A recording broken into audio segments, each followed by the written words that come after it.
What's up? Oh my gosh, Happy New Year. My gosh, it's hard to believe the year has gone and we're into a new fine 2025. And it's been a minute. I have been traveling and enjoying some incredible family time, and just excited to get back into 2025 and support you guys and with some new found coaching support and emotional intelligence support too. And so I am excited to share with you today about one thing that's up in my mind right now. And I had an incredible quote today that really kind of resonated with me.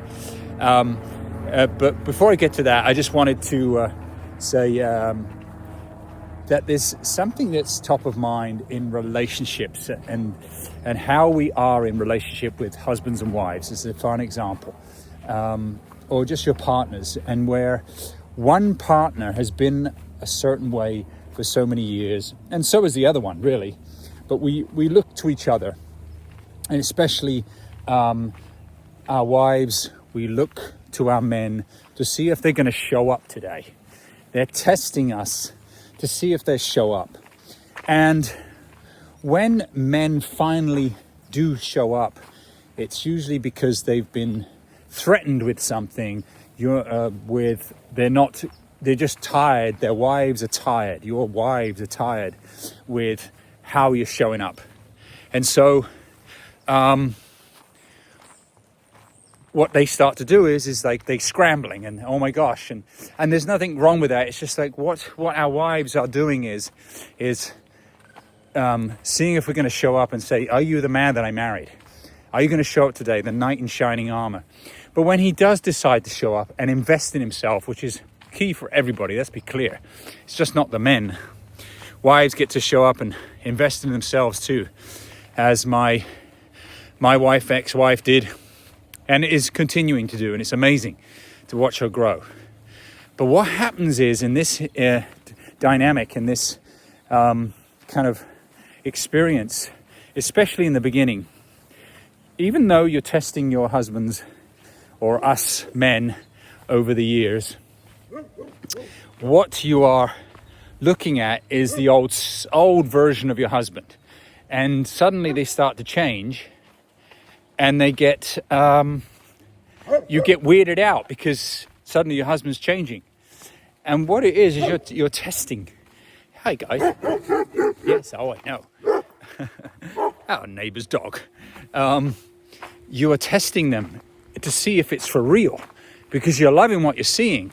But and again, let's be clear, it's a subconscious verbal test. You're not knowing what you're really saying. It's like there's just an energy that you're uncomfortable with. And that's why you're testing your man. And so, but what is going on is your ego wants to be right.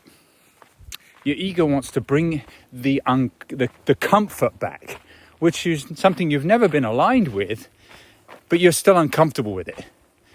And so you test your husband to see if it's just this facade, and it's like, oh yeah, that's not going to happen.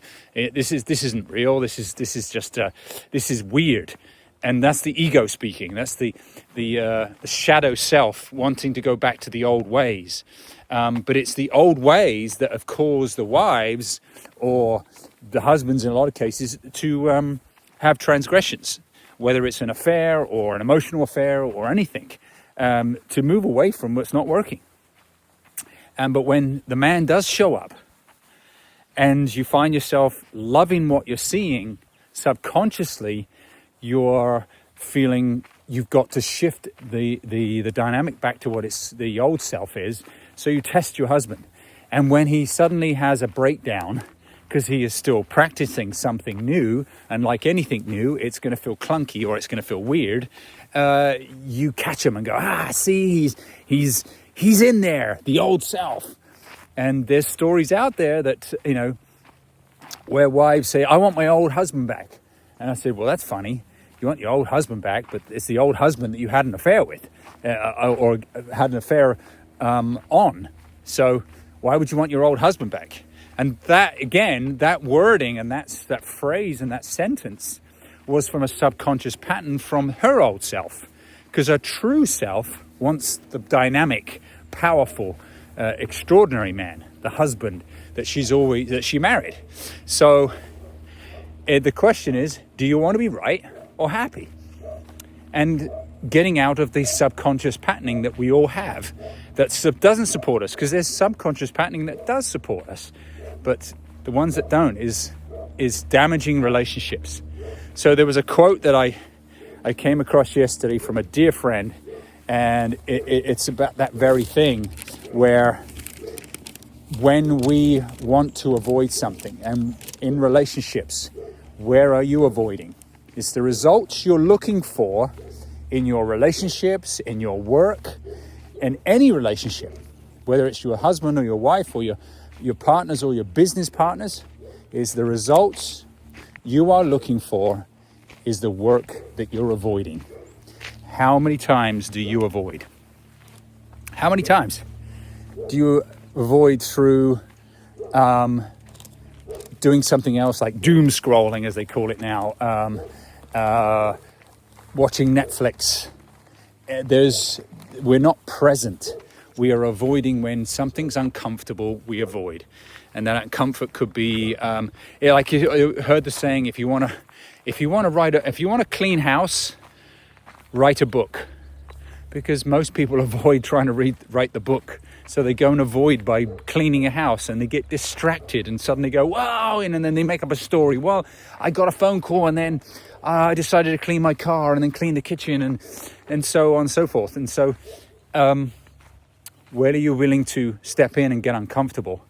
And when that uncomfortable happens, as I change the word to uncomfortable to growth, where is it you want to say, I'm going to be conscious, I'm making conscious choices, like husbands and wives, if we decide to invest money in coaching to see my blind spots, so I become a conscious, competent human being, that I am now seeing what behaviors work and don't work. And then when you do the work, your wives will change too, because they get excited and they want to do it too, because they usually just want to level up with you. They want to be part of that process. And if they don't, then that's on them. But they will point the finger. It's your fault that I feel this way. That's the victim mentality. So on that note, are you being a victim today?